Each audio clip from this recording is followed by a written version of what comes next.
When I thought of how I might introduce the spiritual aspect of my counseling and therapy practice, it occurred to me that I might mention a little bit about my own background in this regard. I've been involved with the spiritual path one way or another since 1969. And over the years, I've explored a variety of different disciplines, a variety of different practices.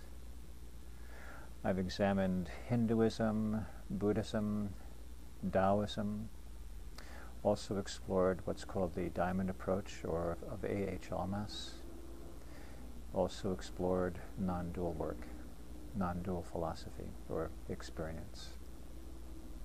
So my background is quite varied, and my personal point of view is that all spiritual paths are valid. All of them are. The way I see it, each of them simply represents a different lens through which they're looking into the mystery that enfolds you and I. No one path is better than others, let's say. They all point to truth, and the question is, for any one person, which better suits them, which suits their nature, which suits the areas of development that they need to work on. Each of these different teachings are but different metaphors of expressing aspects of the mystery.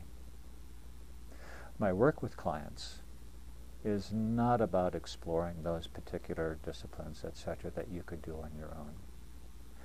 But rather, my work focuses primarily on encouraging an experience of and an integration of the spiritual dimension of life. The fact is, there really is a spiritual dimension to life, and that it is knowable by you and I here and now. I'm thinking of a Zen teacher now who said, if you can't find truth here where you are, where do you expect to find it? It is here. It is now, this very moment, where you sit, where I sit. So there is a deeper dimension to life, but that's not to be trusted because somebody else says so. It's to be known personally. Here in the West, with our Christian traditions, we've kind of been given the point of view that to know the reality of the spiritual dimension, you first have to die, and you cross your fingers, and maybe you hit the jackpot and it's right the way the Christian points of view point, or maybe it's not. In the East, in the contemplative traditions, they say, no, you don't have to die to find these things out. You can find these things out right here. And a matter of fact, you can find them out right now. And they would even go so far as to say the truth is closer than the tip of your nose. And it is closer than the tip of your nose. It is knowable.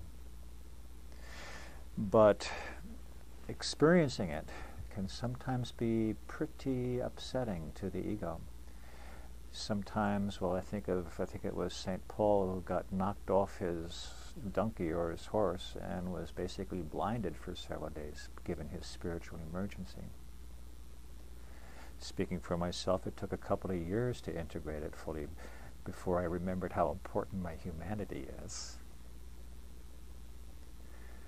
So, having a spiritual experience, becoming a knower rather than a believer is important, and then integrating that experience with the fullness of our humanity. Spiritual realization complements our humanity. Spiritual realization perfects, for lack of a better word, our humanity. When we become, quote-unquote, realized, being itself expresses itself through our completed human expression. And the beauty of being becomes manifest as the beauty of how we show up in life. So again, my work works towards, guiding you to experience for yourself that deeper layer of life, and also integrating it so that you can become a complete human being. If this interests you in any way, I invite you to explore the spiritual focus of my counseling and therapy practice, and if that seems to interest you, please do feel welcome to arrange a complimentary consultation. Thank you.